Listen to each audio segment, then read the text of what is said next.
虽然说新型的高超音速导弹它不是战略武器，但它能够起到战略性防御的作用。中国最近进行了高超音速空空导弹的测试，在当今世界上最先进的空空导弹，比如说中国的霹雳17、俄罗斯的237M、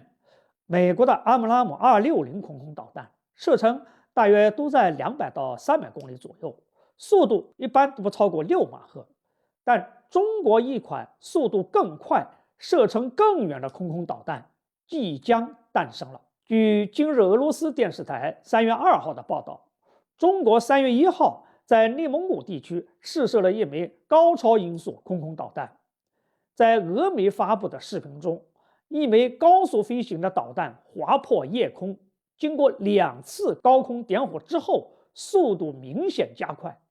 这表明这枚导弹很可能配备了多脉冲发动机。俄罗斯媒体认为，这是一款速度达到9马赫、射程可达1000公里的高超音速导弹。美国为了演练对于中国内地的空袭战术，已经多次派出它的 B-1B、B-5H 等战略轰炸机抵近中国东海和南海，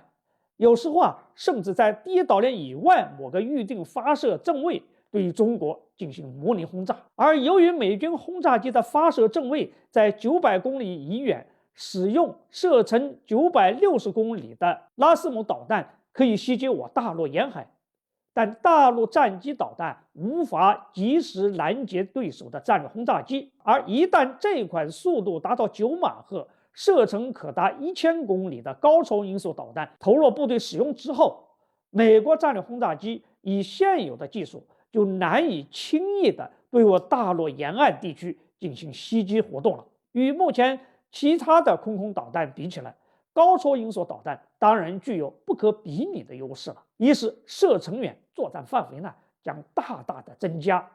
二是飞行速度极快，能在极短的时间之内直接摧毁目标；三是能将防空区域的纵深大大向前推进。至于以后谁能够搭载高超音速导弹，像目前的轰6K、歼16